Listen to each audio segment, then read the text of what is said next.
Las opiniones vertidas en este espacio son de exclusiva responsabilidad de quien la emite y no representa necesariamente el pensamiento de la producción. ¿Cuál fue tu primera impresión es estar dentro de una guerra? A mí me fascinó. La falta de agua era tan grande que los kurdos, cuando estaban en sus campos de refugiados, bebían el agua del Tigris. El agua del Tigris era altamente contaminante y, y por eso a mí se me muere un niño en los brazos, un niño de 2 meses. Y es cuando yo empiezo a verle la cara a la guerra. Porque si en la guerra uno va sin miedo, mi querido Pepe, entonces te van a matar, ¿no? Te van a matar, ¿eh?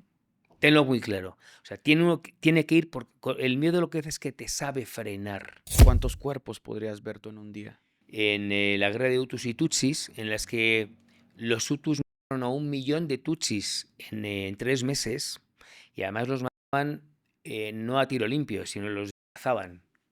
Es que no quisiera sentirme que la gente pensara que soy un exagerado, porque los que hemos ido a Ruanda, los corresponsales de guerra y yo, compañeros míos, cuando hemos hablado de este tema, hablamos de muchos miles, porque fueron muchos miles. Le digo, oiga, Rice, digo, ¿usted tiene nietos? Pero yo ya con mi cinta, ¿eh? Digo, ¿usted tiene nietos? Y sí, claro. Digo, ¿usted le diría a algún nieto que se pusiera un cinturón y se detonara? Y entonces me dice, y me dice, bueno, es que los designios de Alá, porque Alá es el único. Coño, Alá. Díselo a ver si lo hacen, ¿no? Yo conté 43 cadáveres que estaban todos en los costales. Y me acuerdo que, fíjate lo que son las cosas, lo que es la normalización de la guerra, que lo grabamos en un olor insoportable. Y me dice Juan a la una, bueno, ¿qué? ¿Nos vamos a comer? Pues vámonos a comer.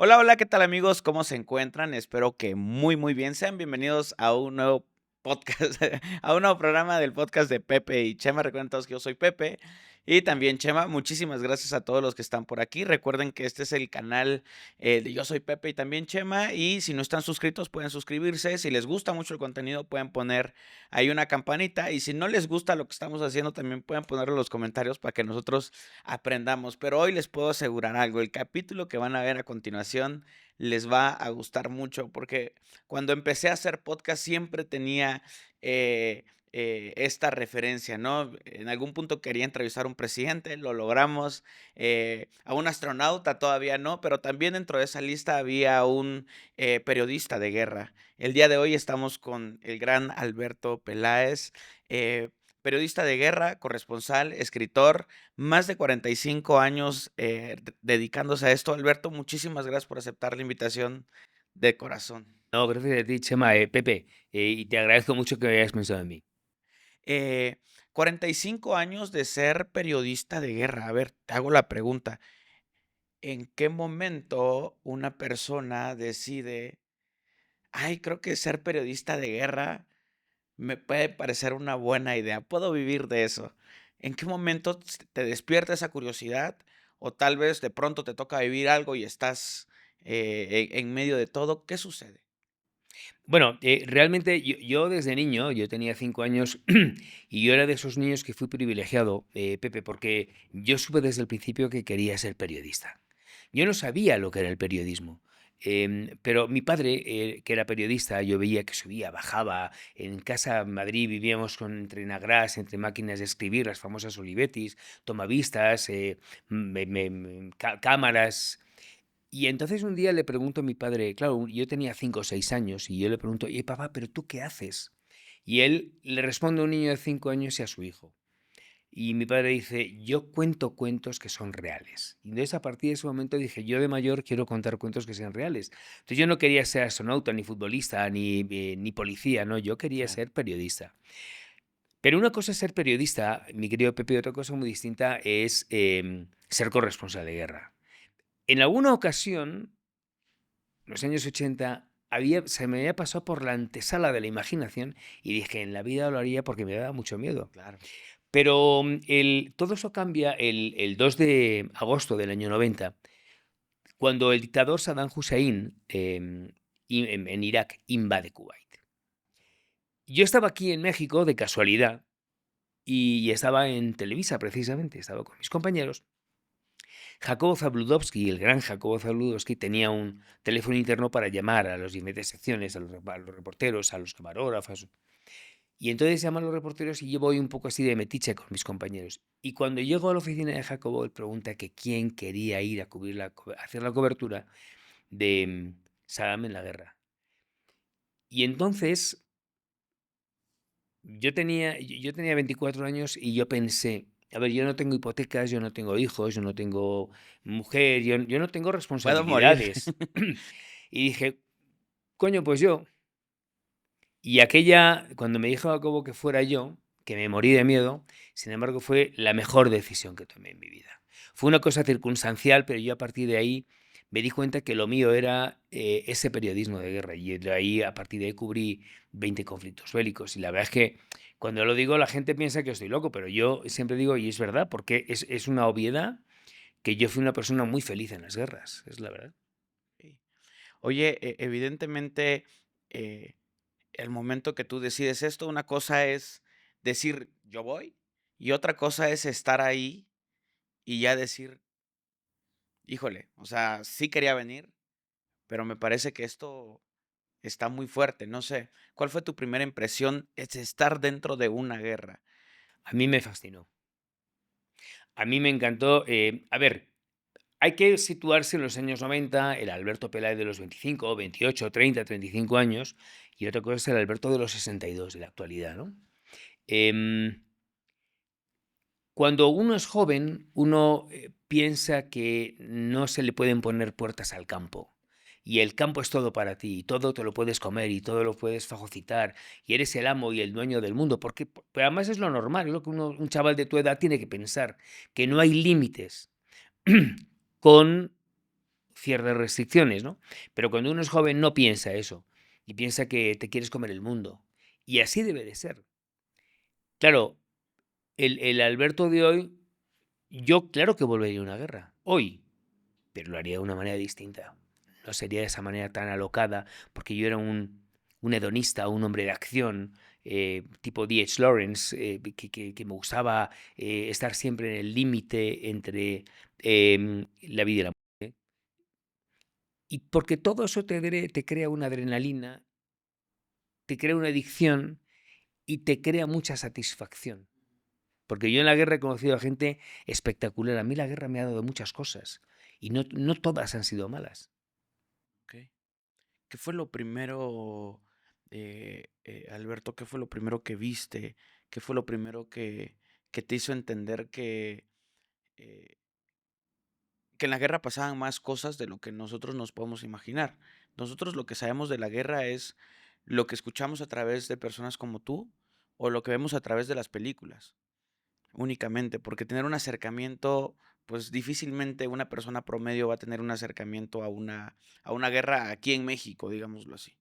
Pero ¿cuál es qué es lo normal? ¿Cuál es el día a día? ¿Qué es lo que se ve durante una guerra? ¿Está todo muy tranquilo y de pronto pasan cosas? ¿O todo el tiempo están pasando cosas? ¿Cómo funciona? ¿Qué fue lo primero que tú viste y tú hiciste entender la dinámica de una guerra? Eh, eh, mm, hay dos momentos, siendo muy joven, en el que yo me di cuenta realmente de lo que es una guerra. Una había pasado el Pérsico y estábamos en el Kurdistán. Em, el Kurdistán iraquí había habido un enorme éxodo de kurdos porque la Saddam Hussein había lanzado Napal. Y entonces el éxodo es terrible de miles de personas que se van unos a Irán, otros a Siria y otros a Turquía. Y a mí me toca cubrir la parte de Turquía con Irak. Eh, la, la, la falta de agua era tan grande que los kurdos, cuando estaban en sus campos de refugiados, bebían el agua del Tigris. El agua del Tigris era altamente contaminante y, y por eso a mí se me muere un niño en los brazos, un niño de 2 meses.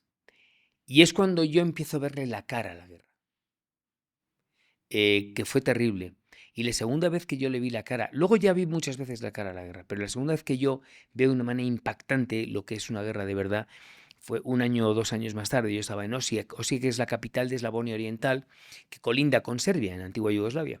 Los serbios querían quedarse con Osijek y con otros puntos para luego, a la hora de poder, una vez fagocitados, a la hora de negociar, que pudieran quedarse con lo máximo de territorio croata, ¿no? Y entonces yo estaba con mi camarógrafo, eran 7, 8 de la mañana, temprano, hacía mucho frío, mes de noviembre, creo que año 91, 92, no me acuerdo bien. Y estábamos en unos soportales, en una de las calles principales, tomando un café y hablando de qué íbamos a hacer ese día. Y de repente vemos un grupo de personas que quieren cruzar. La figura del francotirador en todas las guerras es muy activa, pero especialmente en la antigua Yugoslavia. Teníamos todos pavor al francotirador porque había muchos. Y entonces, entre todo ese grupo de gente, yo veo la mujer más perfecta que he visto nunca. Un rostro tan perfecto que parecía que estaba cincelado por Miguel Ángel o por Rafael. Era una cosa espectacular, Pepe. Y me la quedo mirando. Y entre ellos empiezan a mirarse para ver quién es el primero que da el primer paso. Y todos miraban en la parte superior de los edificios por si había presencia de un francotirador. Entonces, en lo que yo me la quedo mirando, alguien da el primer paso y todos le siguen. Y yo seguía mirando a aquella mujer. Cada centímetro que daban o cada paso que daban en 1 centímetro de vida. Y yo seguía mirando a esa mujer que miraba ya para adelante y hacia la parte superior de los edificios. Y en un momento determinado, cuando estaba muy cerca, aquella cara cambia radicalmente. El rictus le cambió, se convulsiona el rictus y ella cae. Y acabamos de escuchar 2 detonaciones. Le habían pegado 2 tiros en la cabeza. Entonces, cuando salimos a correr, pues salimos corriendo a buscarla y a defenderla y a rescatarla, empiezan a dispararnos. Entonces tuvimos que replegarnos. El cadáver de esa cría estuvo durante día y medio sin que nadie pudiera hacer nada. Y esas 2 imágenes, tengo muchas más imágenes, pero esas 2 imágenes, especialmente la segunda, a mí al principio fue una obsesión para mí. Estaba en un shock y un momento de frustración terrible. Y me acompañó durante muchos años como algo muy duro de gestionar. Lo que pasa es que el tiempo todo lo borra, no todo lo borra, todo lo edulcora. Y hoy lo sigo recordando, pero ya de una manera mucho más tranquila. Claro. Wow. Quisiera preguntarte en esta parte, me llama mucho la atención que hay que cuidarse de los francotiradores. ¿Esto es siempre? Todo el tiempo, tú como corresponsal de guerra, te tienes que estar cuidando, porque muchas veces he podido ver de repente en algunas películas que los fotógrafos vienen, se van de aquí para allá y andan de aquí, se mueven muy fácil. Pero en tu caso, ¿esa era la dinámica? ¿Por qué te escondías? ¿A dónde ibas? ¿O cuáles eran las misiones que tú tenías que hacer? Bueno, a ver, la figura del francotirador ha existido toda la vida.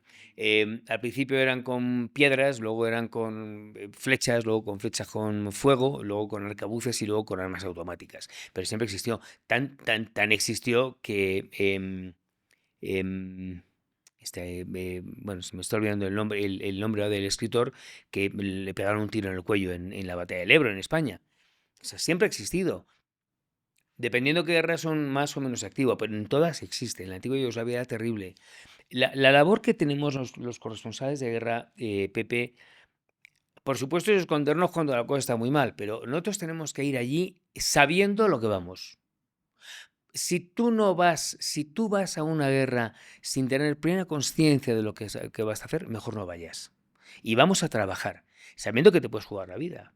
Y entonces es muy importante que uno tenga una dosis de miedo muy importante. El miedo es importante siempre. Siempre, claro. En la vida normal, uno tiene que ir con precaución, como diciendo, bueno, claro, que tiene que ser un miedo controlado, no que lo descontroles. Y en la guerra más.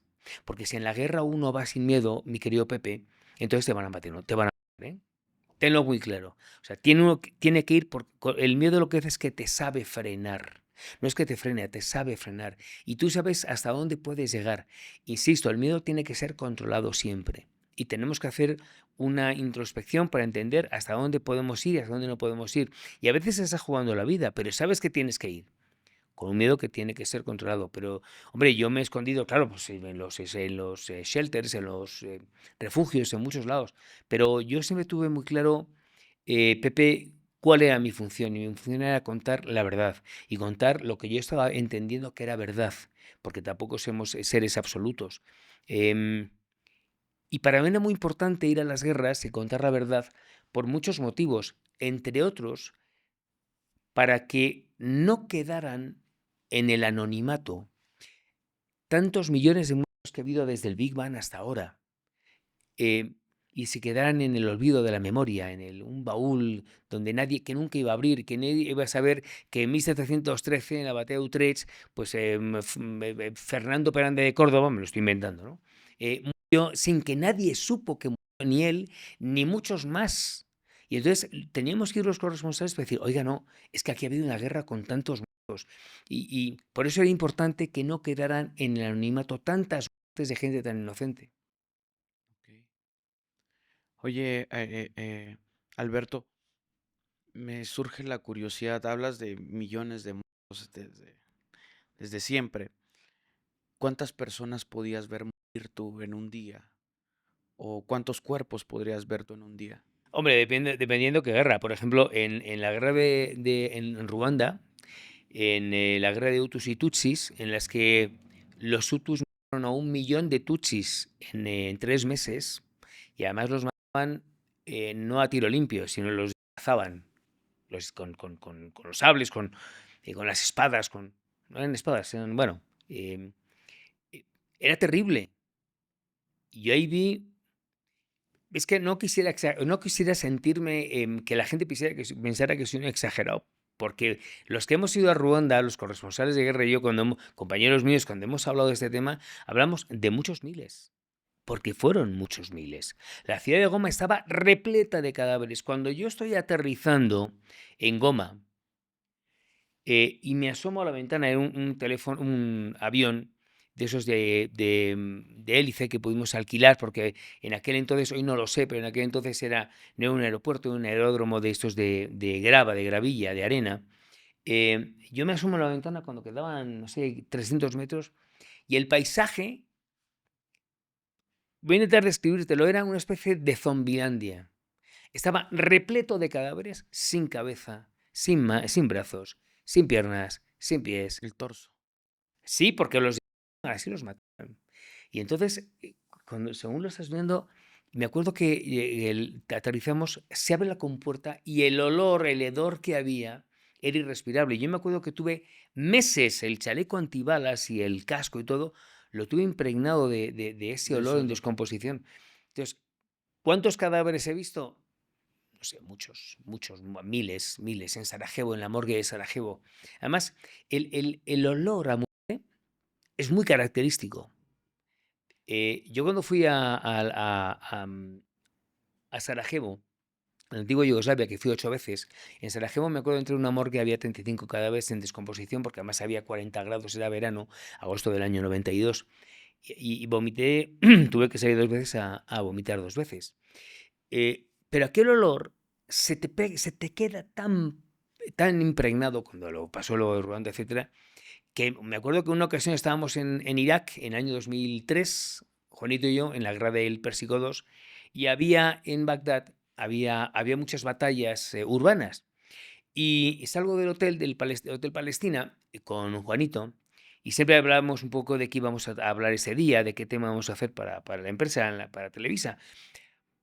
Pero luego había tantas notas, en cuanto tú empezabas a mirar y había 5 notas, 6, las que tú quisieras, era todo tan fílmico, tú que eres un hombre de cine, Sí. y había tantas cosas, y entonces veo un coche que está llevando, que porta un cadáver, un sarcófago, un ataúd, arriba en el capó, y le digo al chofer, digo, yala, síguele, porque me parecía muy fílmico que encima un coche, y había 8 coches que le seguían, ¿no?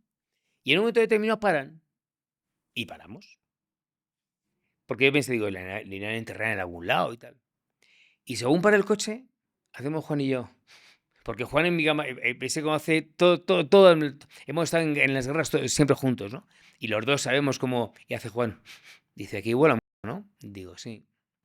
Y dejamos al este cadáver y no era él porque olía muy fuerte. Entonces vamos caminando y caminando. Y 500 metros más allá nos encontramos un edificio grande. Abajo había una especie de parquecito, y estaba lleno de... había habido una batalla muy dura entre la Guardia Republicana de Saddam y las tropas de estadounidenses, y habían matado, yo conté 43 cadáveres que estaban todos en los costales. Y me acuerdo que, fíjate lo que son las cosas, lo que es la normalización de la guerra, que lo grabamos en un olor insoportable, y me dice Juan a la una, bueno, ¿qué, nos vamos a comer? Pues vámonos a comer. Y entonces había un restaurante que estaba, yo habíamos localizado un restaurante que había en Bagdad, donde habría más, pero habíamos localizado uno en plena guerra, que era de carne. Pues nos fuimos a comer carne. Claro, porque al final en la guerra uno se mimetiza con la guerra y tienes que hacer tu vida. Uno tiene que comer, no tiene... Y nos fuimos, y así era siempre. ¿Qué ha sido de esas cosas que te han sorprendido que la gente, que son habitantes de esas zonas que están en guerra, de repente hacen? O sea, de repente lo normalizan tanto que ves a los niños jugando fútbol al lado de los cuerpos, no sé. A ver, en la guerra la gente sigue haciendo, o tiene que intentar seguir haciendo una vida normal, dentro de la ilógica de la guerra. Los niños, algunos, pues todavía van a la escuela, aunque en circunstancias muy precarias, las mujeres y hombres van a los mercados a comprar, tienen que comer. O sea, en la guerra...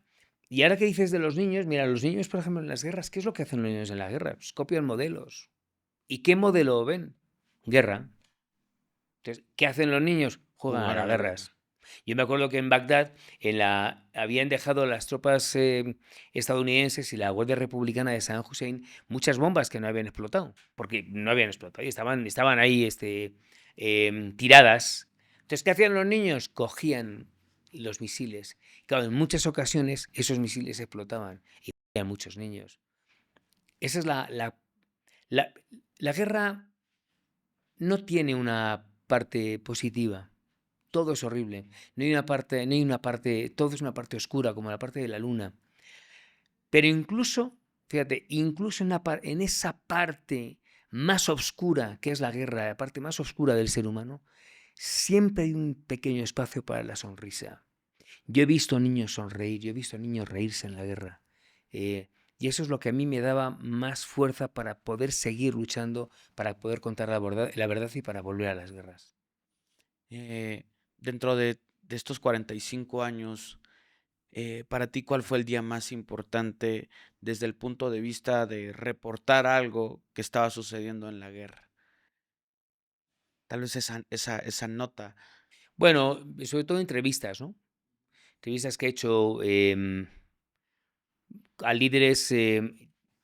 Hablamos solamente de guerras, pero he hecho muchas más cosas, claro.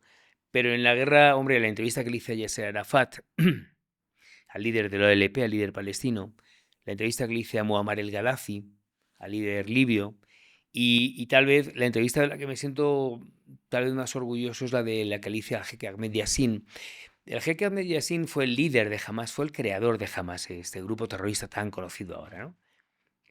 Hamas se crea en 1987, pero es una invención del Estado de Israel. O sea, jamás no nace... No, lo crea Israel. Las cosas hay que decirlas tal y como son. Y lo crea Israel porque Israel se empieza a dar cuenta que Arafat y la OLP, la Organización para la Liberación de Palestina, cada vez tienen más fuerza. Y entonces, ¿qué hacen? Crean otro pequeño monstruo que es Hamas para poder luchar entre ellos. Y así quitarse el mundo del medio. El Sheikh Ahmed Yassin era el líder de Hamas y es el que crea Hamas, el creador de Hamas junto con Israel. El Sheikh Ahmed Yassin era un tipo, la gente lo puede ver en internet, era un señor que iba con una túnica blanca, en una silla de ruedas, porque le habían dado bien en Israel en aquel entonces, en las cárceles, con una voz prácticamente imperceptible, que parecía que no había matado nunca una mosca, ¿no? Pero él era el que decía a los chavales de 15 y 18 años, mañana te vas a poner un cinturón y te vas a detonar en este café de Tel Aviv o de Haifa o de Jerusalén, ¿no? El tío era... Y entonces yo estaba en Jerusalén porque estábamos cubriendo la guerra del Pérsico II, me había tocado a mí Israel porque lo conocía muy bien y entonces me llama un día Charlie, que era mi traductor árabe-israelí, que era un tío muy listo, era un tío, el típico clásico tío que no se iba a morir nunca de hambre, ¿no?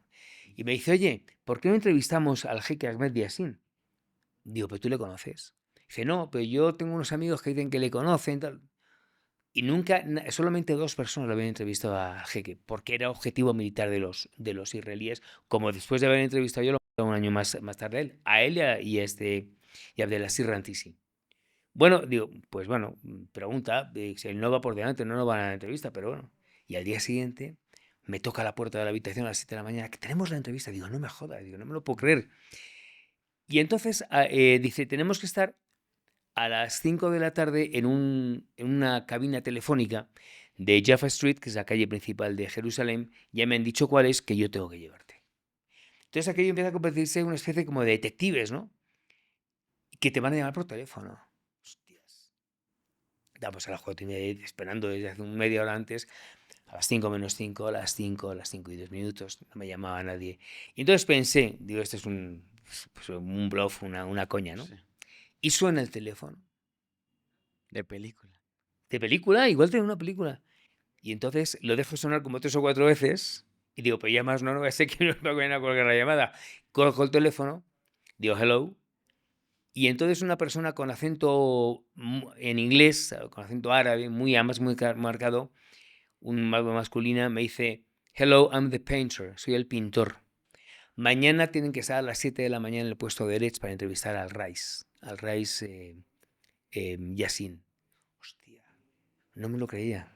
Entonces, bueno, no dormimos en toda la noche de la emoción que teníamos. A las 7 de la mañana estábamos en el puesto de Eretz, que es la frontera norte entre Gaza e Israel, por donde salieron el 7 de octubre, todo el famoso 7 de octubre, todos los terroristas de Hamas.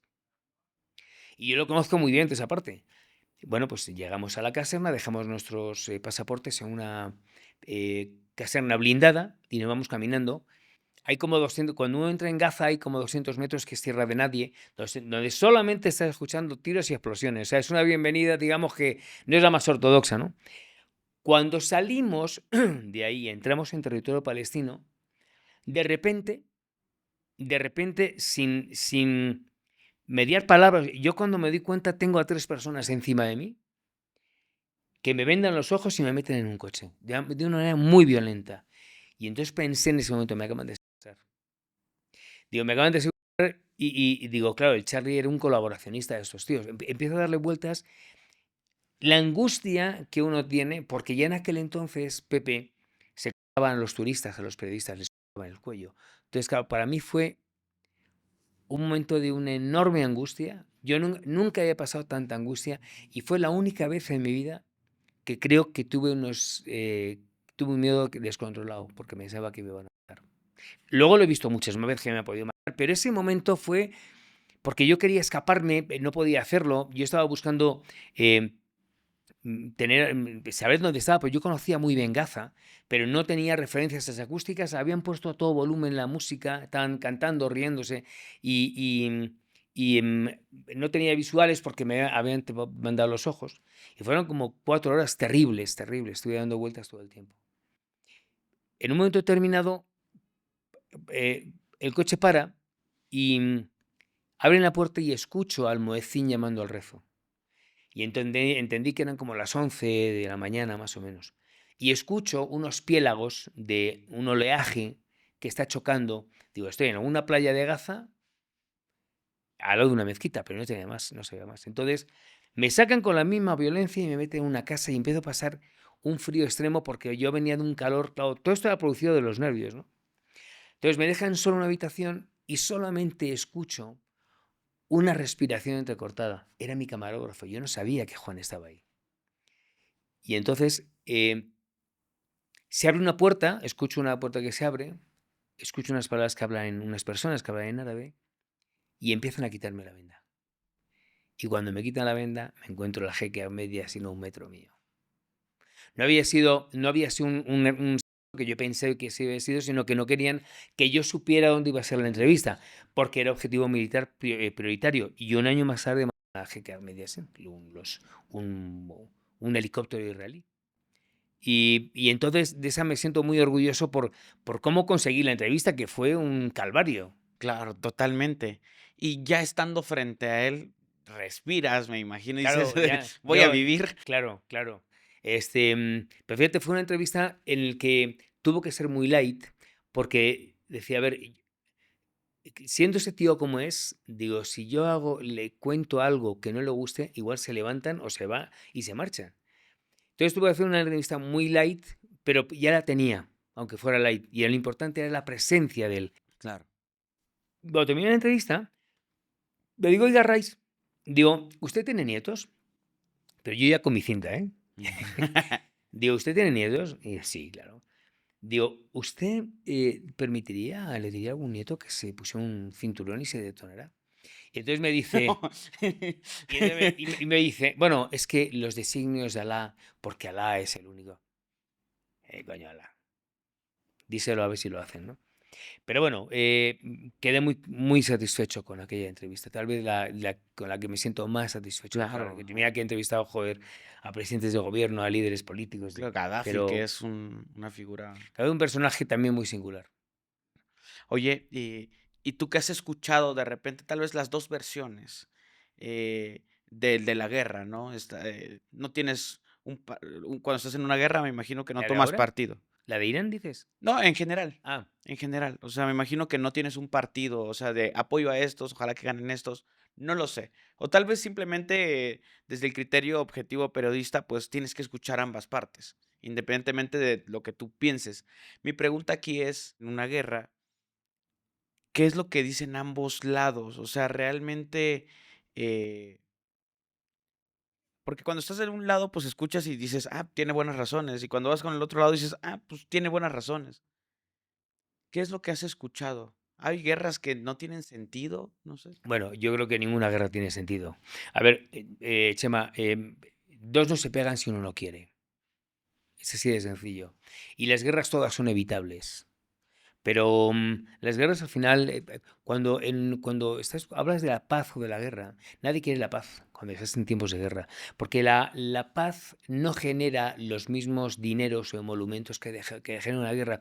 Tú habrás oído, sobre todo en los años 90, cuando hablábamos de Israel y Palestina, y el famoso proceso de paz. Todo el mundo quería el proceso, nadie quería la paz, porque en el proceso está eso, tu dinero que cobras a final de mes, en la Knesset, los parlamentarios, el presidente, Netanyahu, etc. Todo el mundo está buscando el proceso, no solamente de la parte israelí, también de la parte palestina. Mahmoud Abbas, Arafat, Abdelaziz Rantisi, todos se han hecho inmensamente ricos. Los palestinos, gracias a Saddam, que era el que les daba todo el dinero.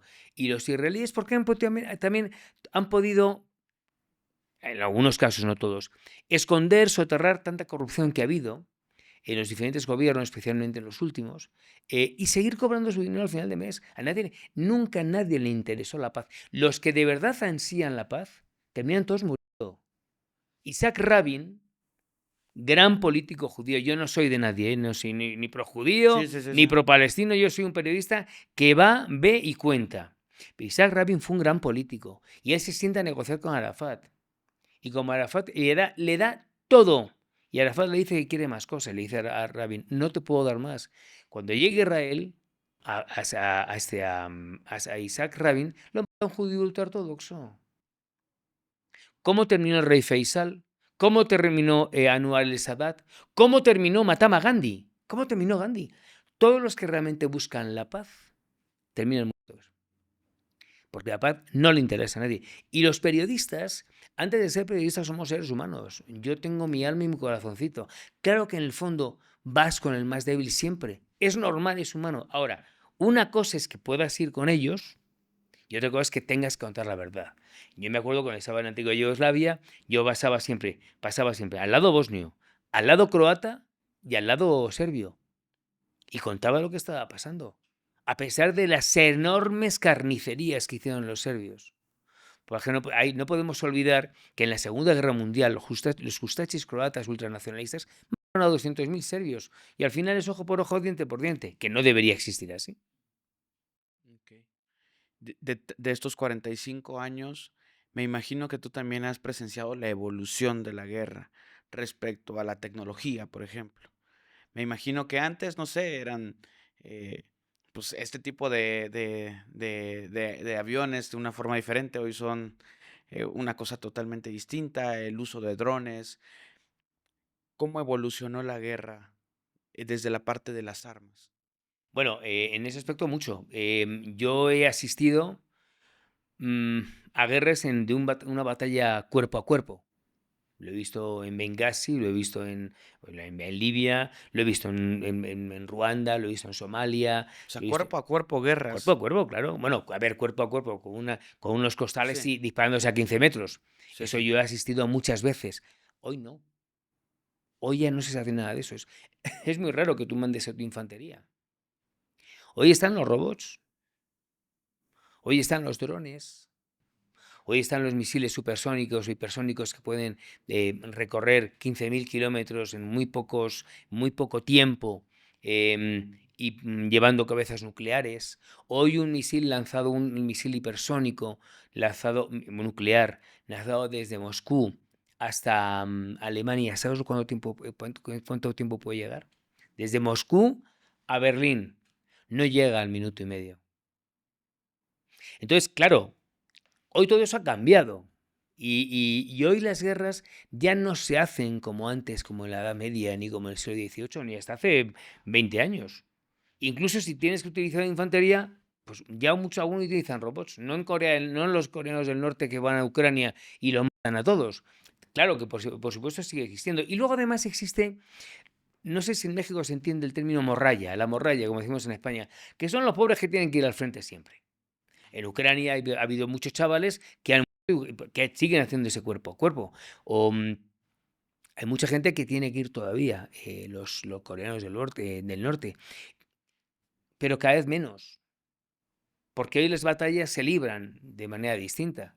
Em, Hoy hay moscas así de pequeña que son robots van como espías, que son espías. Hoy todo está tan cambiado, Pepe, que ya no hace falta que vaya un soldado a dejarse la vida, a pesar de que lo siguen haciendo. Mira los ucranianos cuántos chavales han. Además, digo una cosa: ningún soldado hoy quiere ir a una guerra para morir. Ningún padre o madre de familia quiere que su hijo vaya a morir en guerras que no les corresponden. Tú imagínate, chavales rusos de 18 o 20 años que tienen que ir a combatir al frente en el Donbass una guerra que dice, oiga, pero es que esta no es mi guerra, si yo estaba en mi casa estudiando historia o matemáticas y me están mandando a morir. ¿Por qué? ¿Por Rusia? ¿O por los intereses de unos pocos? Que es así como son las Ese guerras. interés, sí. Es durísimo. Y que tu hijo tenga que volver en un ataúd.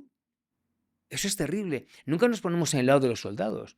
Yo no conozco ningún soldado o muy pocos soldados hoy que diga yo voy a defender a mi patria. Porque es que además no vas a defender a tu patria. Ese es el gran problema. Dice, uno da la vida por España, uno da la vida por México. Si de verdad, por eso puede ser, pero no van a defender los intereses de unos líderes. Claro. ¿Qué es lo que te dicen los soldados? ¿Cuál es el pensamiento general de los soldados? Bueno, a ver, había de todo en la guerra. Yo tuve mucho contacto con los soldados en la guerra de la antigua Yugoslavia. Esa fue una guerra en la que sí, muchos dejaban su vida por lo que ellos consideraban que era de ellos, que se lo querían arrogar. Em, los croatas luchaban porque los serbios no les quitaran las tierras que tenían. Los bosnios defendían lo poquito que tenían. Y era una guerra que sí, de hecho, yo tenía una traductora, joder, la hostia. Yo tenía una traductora, Mirjana Dermanovic, se llamaba. Mirjana Dermanovic, que en aquel entonces tenía años, que eran 33 años en serbocroata. Son las poquitas palabras que aprendí. Yo tenía 28, una mujer muy guapa, guapísima. Y era nuestra traductora y nuestra guía de día, y por la noche era una combatiente. Se marchaba con sus hermanos, la tía nos dejaba en Zagreb, en el hotel, y se marchaba, conducía 3 horas porque era francotiradora. Y la tía estaba pegando tiros desde las 11 hasta las 5 de la mañana. Volvía y se iba con otros, no dormía. Em, y Miriana, me acuerdo que un día venía llorando y yo no sabía que ella era francotiradora, me lo contó ese día, porque ese día mató a un compañero suyo. Entonces venía empapada en lágrimas, ¿no? Y esas son las historias de la guerra con las que yo me quedo. El dolor humano para entender que el hombre puede ser bueno por naturaleza, a pesar de todas las cosas que he tenido que vivir. Cuando hay una guerra, pues muchos países, como en el caso de Ucrania, por ejemplo, agarran a jóvenes, los sacan de sus casas. Hay videos que las mismas madres graban de que se están llevando a su hijo. Incluso hay un video que a mí me impresionó mucho, que justamente hicimos un blog de eso, donde la mamá se opone, saca un arma y le terminan disparando los soldados a su hijo, porque no se, Terrible. porque no aceptó ir. Pero aquí me gustaría preguntarte acerca de las personas activas. Has estado en diferentes países, diferentes circunstancias. eh, Me gustaría preguntarte por esta diferencia. Me imagino que te ha tocado ver a un niño cargando una. eh, ¿Cuál es la edad más pequeña que has visto a alguien que conscientemente en activo está viendo cómo matar a alguien de menor y la mayor edad que has No, visto? yo los he visto ya de mayores, porque los niños soldados sobre todo están en África, en Sierra Leona, en Liberia, en Guinea Conakry, y en esos países no he estado. Entonces no he visto niños soldados, eso no lo he visto. Yo he visto chavales jóvenes de 17, 18, 19 años. En la guerra de la antigua Yugoslavia en Eslovenia, en el bosque de Krakowska, em, había unos chavales eslovenos que estaban manejando un tanque y cuando sí, el tanque, y había unos MiGs de fabricación soviética, que eran de los serbios, que lanzaron unos misiles y se cargaron los dos tanques. Y en uno de los tanques salen despedidos los cadáveres. Y eran chavales eran más jóvenes que yo. Yo tenía 24 y ellos tendrían 18. Pero no, yo no he visto niños soldados. Y mayores, en Libia, por ejemplo, en Sirte, en toda esta parte en la que los rebeldes estaban luchando contra los gadafistas. Y me acuerdo que un día nos llevó un señor, ya cerca de 70 años, que nos llevó a primera línea, y el tío con 70 años iba con su escopeta, porque además iban con escopetas, con cuchillos, para poder. Eran David contra Goliat, y ganó David. Wow.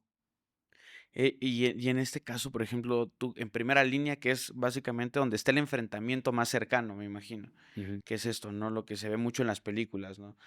Eh, en esas situaciones, ¿cómo funciona la dinámica? En las películas vemos que de repente en la noche todo se calma y que hay ciertas horas del día donde hay disparos. ¿Hay treguas? ¿Te ha tocado estar en una tregua? Cuando estaba yo, hay treguas, claro que hay treguas. A mí no me tocó, pero por ejemplo, es verdad que hay horas, ¿eh? Es verdad. Por ejemplo, en la guerra de la antigua Yugoslavia, en Sarajevo, que era un sinfín y constante tableteo, también había horas donde estaban mucho más activos. En la noche estaban duros y luego estaban por la mañana. Y como muchos no habían dormido, entonces lo que hacían es que se iban a dormir la siesta, literal. Entonces dejabas de escuchar tableteos y bombas que caían como de 2 a 6 de la tarde, que la gente podía salir un poco más. Entonces se levantaban y tomaban mucho Slivovica, que es un aguardiente muy duro.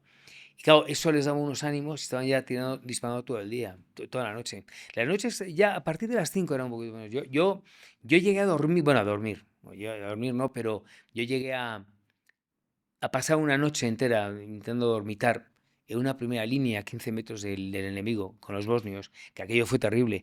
Y dije, no lo vuelvo a hacer en mi vida, vamos, 15 porque. metros del Sí, enemigo. sí, pero yo decía, yo hacía cosas y hacíamos, cuando uno es joven, es lo que te decía al principio de la entrevista, cuando uno es joven, uno piensa que le pasa al de allá y al otro, y nunca piensas que te pasa a ti, hasta que te pasa, porque claro que te puede pasar, y más cuando la estás tentando, la suerte.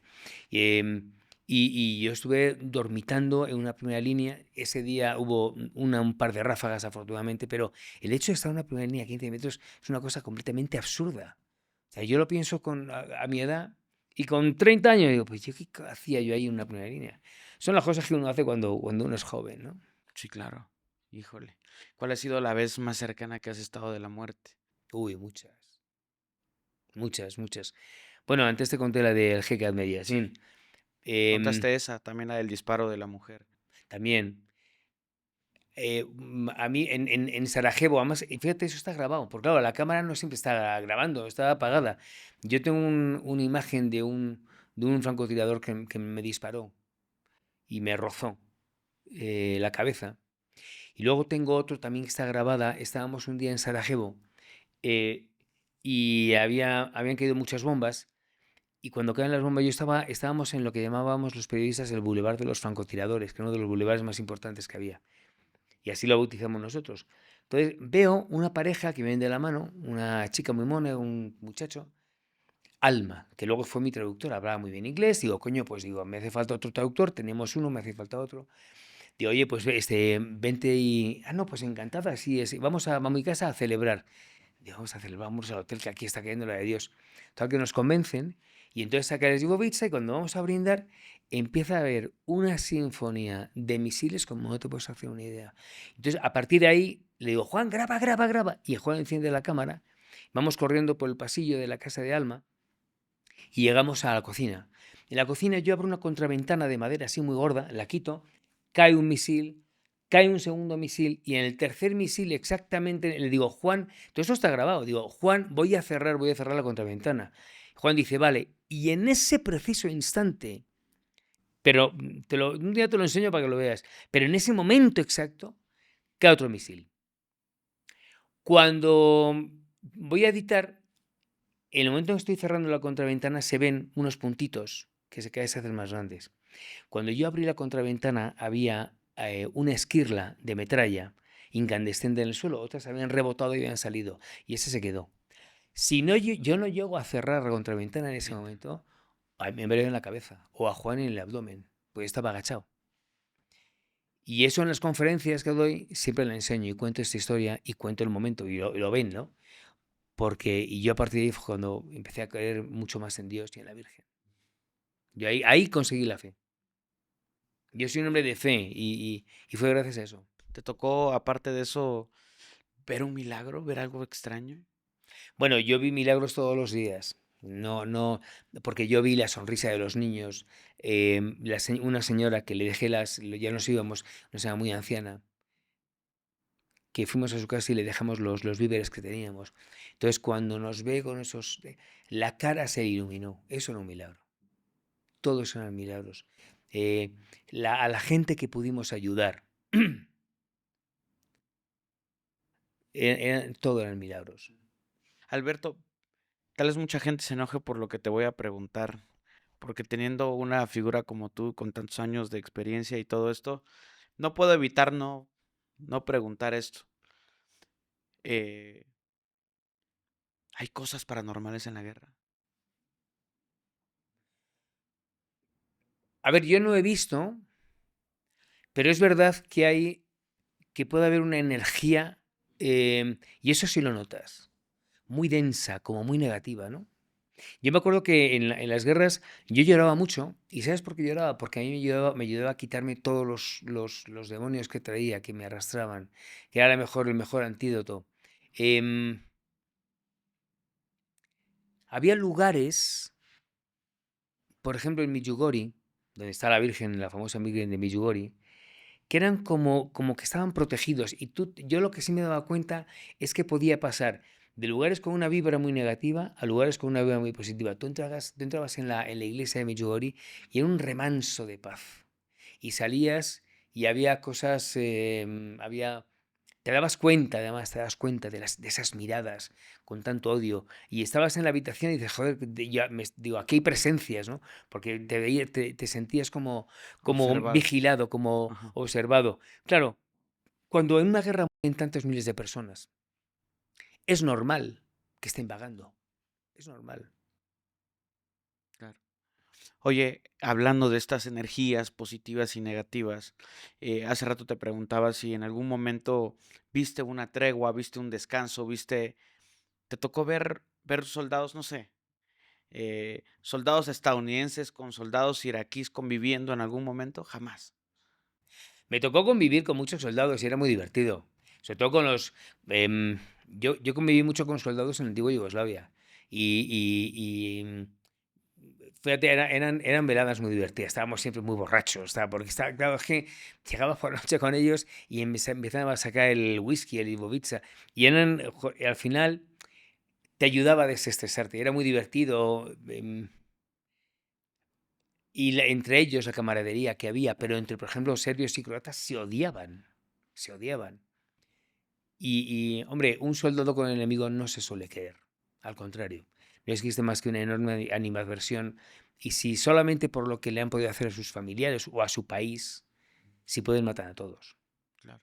Por ahí en algún momento, no sé si esto era de una película, pero recuerdo noticieros como que de repente llegaban a ser hasta partidos de fútbol, pero tal vez eso en otras guerras. No, yo no lo viví, pero sí no recuerdo bien dónde fue. Pero algo de eso había también en pequeñas treguas para intentar reconciliación. En Kabul, lo que había en Afganistán jugaban al Buzkashi. El Buzkashi lo que lo hacían en el terreno de los coño, ¿cómo se dice? Donde juegan los partidos de fútbol. En los campos. Había un campo en Kabul de fútbol. Te hablo del año 2001, en plena época del Talibán. Y entonces el Buzkashi, en lugar de ser con pelotas, con una pelota de fútbol, lo hacían con un carnero muerto. Le cortaban la cabeza del carnero, entonces iban en caballo, todos, y el deporte nacional era quitar el carnero unos a otros. Y había unas peleas, no te puedes hacer una idea. Pero era muy divertido el juego del Buzkashi. Órale. Yo cubrí un par de cosas muy divertidas. Bueno, muy, muy, muy distintas. Claro, sí. ¿Te tocó ver momentos como una boda en medio de la guerra? Sí, he visto bodas, he visto terremotos. em, sí, he visto muchas cosas. Porque lo que te digo, en las guerras uno vive las cosas tal y como son. Yo existí a una boda, asistí a muchos entierros. Me tocó un terremoto en Kabul, que aquí son tan frecuentes, aquí pues, nos tocan muchos, pero me llamaba la atención un terremoto a más duro, en pleno Kabul, ¿no? Y luego situaciones que también son divertidas. O sea, en la guerra no todo es dramático. La mayoría, el Claro. 99% son cosas muy dramáticas, muy trágicas, que no tienen solución. O que la solución es irresoluble. Donde te das cuenta que en el túnel ya no hay luz. Esa es la gran diferencia. Pero también ves cosas divertidas, cosas que nos han pasado graciosas. Porque uno tiene que buscar también esa parte más positiva, ¿no? ¿Cuánto tiempo puedes llegar a pasar dentro de una guerra? ¿O cuánto tiempo Yo fue el lo máximo que tiempo llegaste? mínimo que estuve siempre fueron 2, 3 meses y lo máximo fue en Afganistán estuve 9, 9 meses. 9 meses. Acabé harto, claro. Acabé medio tocado, ya no podía más. A diferencia se habla mucho del post, cómo se le dice? Sí, pues, un trauma. Un trauma, ¿no? De esto que pasa mucho con soldados, por ejemplo, estadounidenses que regresan y no pueden dormir, sienten que cualquier ruido es alguien, algo. ¿Te pasó a ti? Mira, conscientemente yo no me acuerdo, pero Mónica siempre cuenta que sí, mi mujer. Y sobre todo cuando vine de Afganistán. Mónica dice que Mónica dice, es como la película esta del sniper, el francotirador, dice, eras igual. Yo no tengo conciencia de eso, no me acuerdo. Mm, pero sí, o sea, pudiera ser, ¿no? Mira, no solamente, si te das cuenta, el corresponsal de guerra, lo que pasa es que yo afortunadamente fui una persona centrada que me ayudó mucho a centrarme en mi mujer. Mi mujer es la que me ayuda a centrarme porque si yo no me hubiera casado con Mónica, yo hubiera sido un bala perdida toda la vida. Y a mí Mónica me centraba y me centra mucho en la actualidad.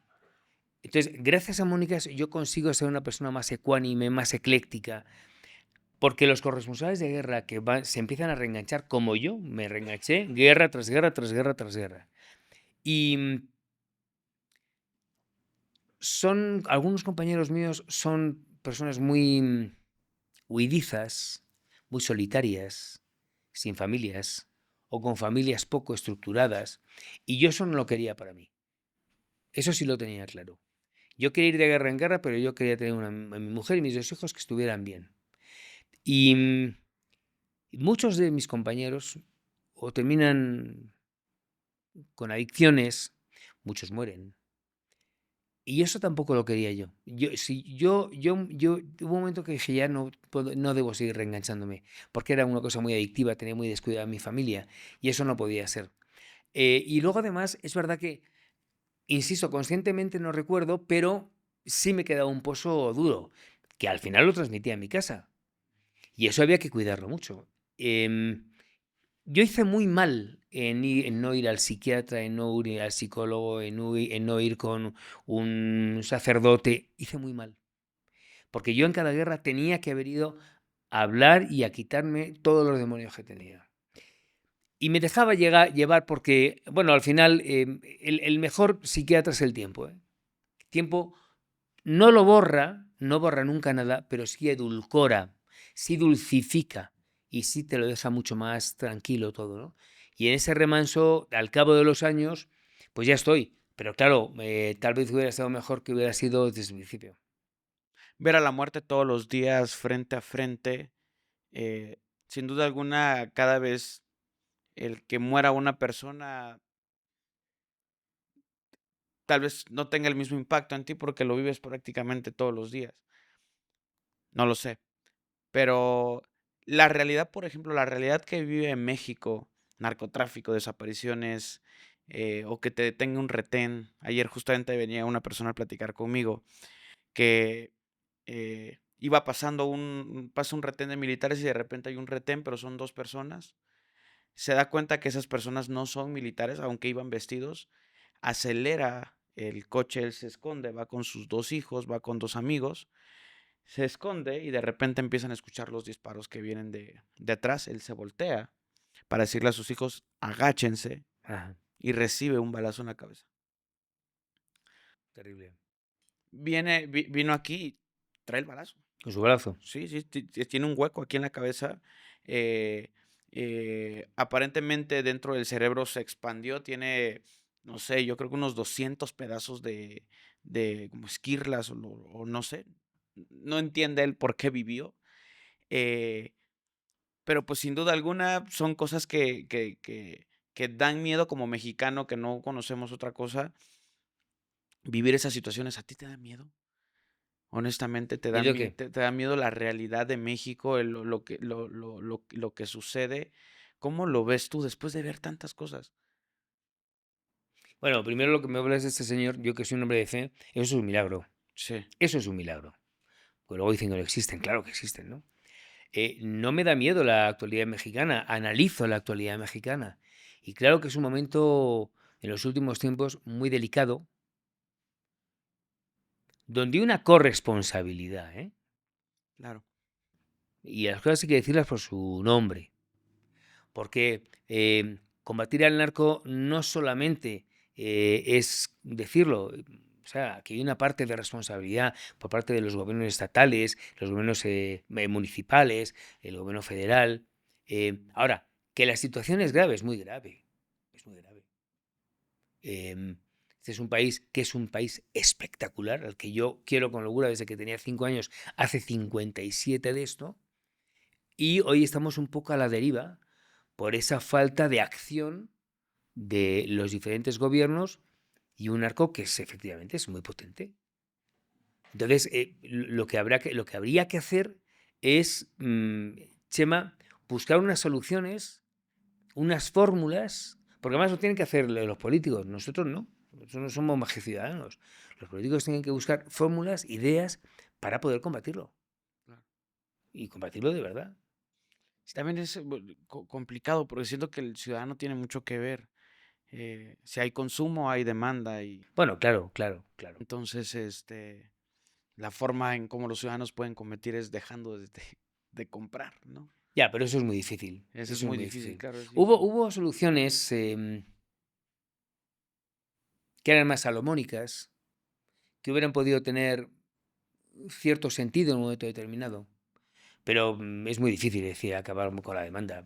El muchacho que se engancha, se engancha. Claro.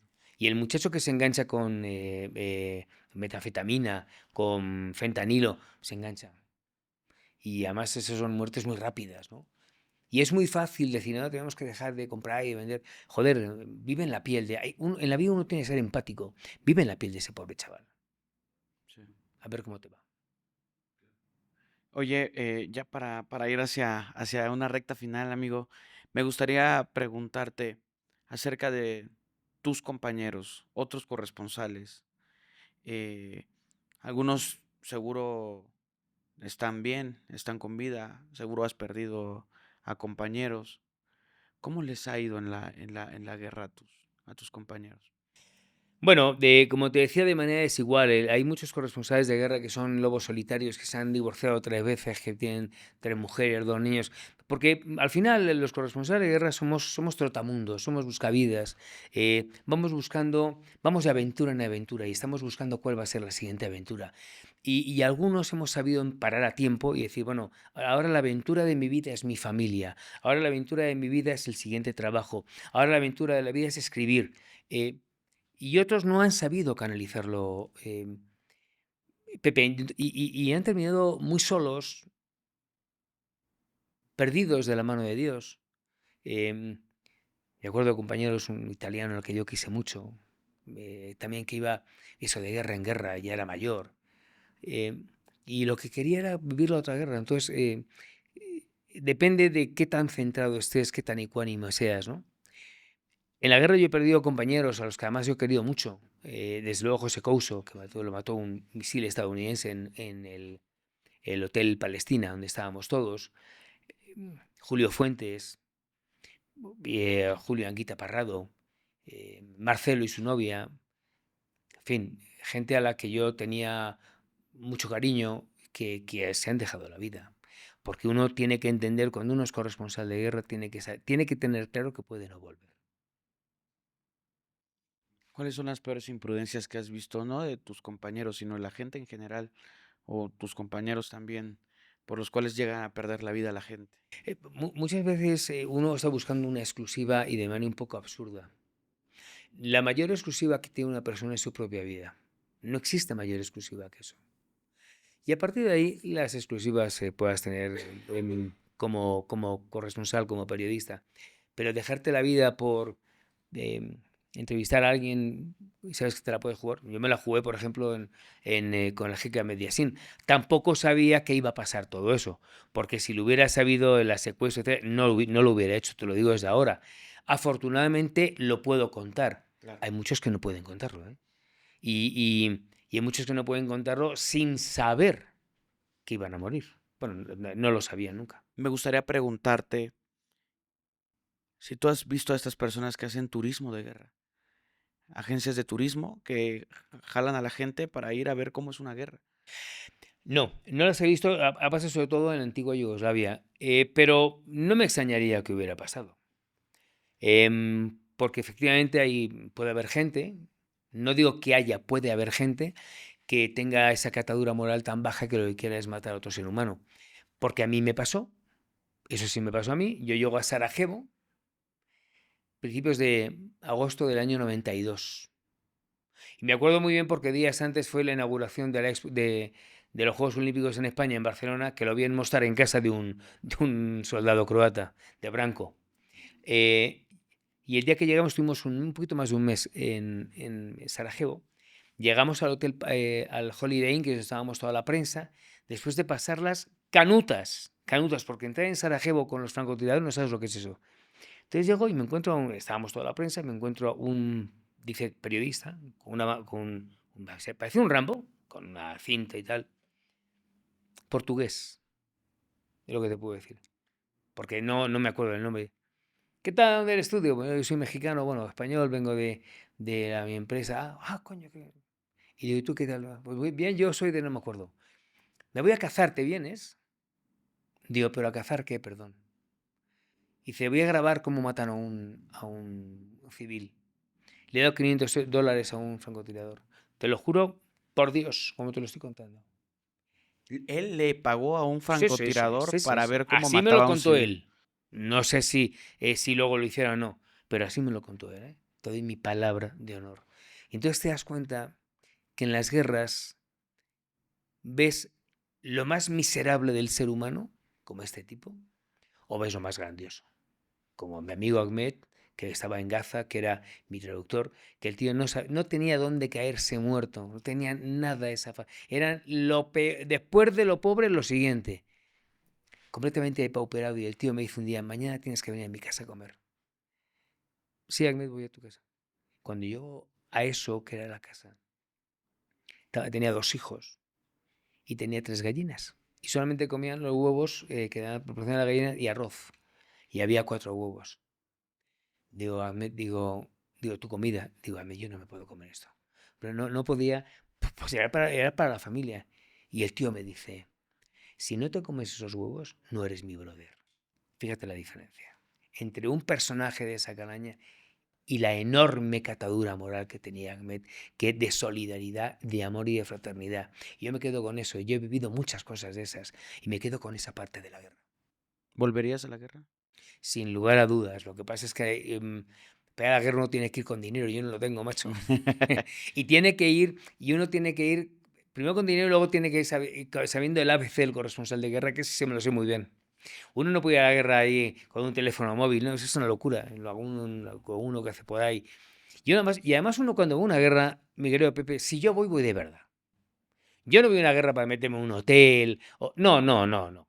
Eso, bueno, pues que lo haga. Pero yo soy un corresponsal de guerra de verdad. Yo me juego la vida muchas veces. Y si yo me voy a una guerra, me voy a estar en el terreno de batalla. No me voy a esconder a un refugio o a un hotel, ¿no? De ninguna de las maneras. Y además te hace falta, o sea, no dinero para mí, sino que yo gane. Que además también, claro, uno tiene que vivir. Sino sobre todo porque la guerra es muy cara. En la guerra vas pagando pasta todo el tiempo. Al tu traductor, al otro que te tiene que dejar pasar en el checkpoint. En fin, hay 50.000 imponderables. Y no es lo mismo los tres, como dicen aquí en México, los tres mojeteros que vienen tenido más tarde. Mira, yo me encuentro en condiciones, está mal que lo diga, pero espectaculares, físicas e intelectuales, a mis 62. Yo hago mucho deporte todos los días, soy un delgado, me gusta cuidarme. Y luego, desde el punto de vista intelectual, yo soy una persona que desde que tengo 12 o 13 años he leído toda mi vida. Y me encuentro muy bien, pero ¿volvería a dormir o a dormitar en un costal a 15 metros del amigo? No, Claro, evidentemente no. Lo haría de otra manera. claro. Alberto, muchísimas gracias. Ha Gracias a sido ti, ha sido un placer. mucho aprendizaje, muchas cosas que pues nosotros tal vez nunca en la vida lo veamos. Ojalá, Espero que, ojalá que no. ojalá que no, espero que no. Muchísimas gracias. ¿Tienes un proyecto por si la gente quiere seguirte? ¿Dónde, Sí, dónde sí. pueden encontrarte? Me pueden ver en Alberto Peláez TV en YouTube, Alberto Peláez TV, y mi Instagram es alberto.peláez oficial. Creo que sí. Ok. Si no, ahí vamos Y a dejar los enlaces y sí, eso por para que favor, la gente para que vaya. luego vean también los programas que tengo. Tengo muchos de temas de política internacional. Tengo un programa de entrevistas que se le ocurrió a Mónica de lo En la Cama con gente famosa que entrevisto, que tienes que venir, por cierto. Sí, sí, sí, voy a Y estar tengo ahí. otro que se llama Expediente Peláez, que ese sí es muy periodístico, de investigación. Ah, A que perfecto. también tienes que ver. No, claro, encantadísimo. Alberto, muchísimas gracias de todo corazón. Te deseo siempre lo Muchas mejor en gracias. tus Igual. proyectos y en todas las aventuras que decidas emprender. A todos ustedes, amigos, muchísimas gracias por quedarse a ver un capítulo más del podcast de Pepe y Chema. Cuídense mucho, pórtense bien y nos vemos en el siguiente capítulo. Hasta luego.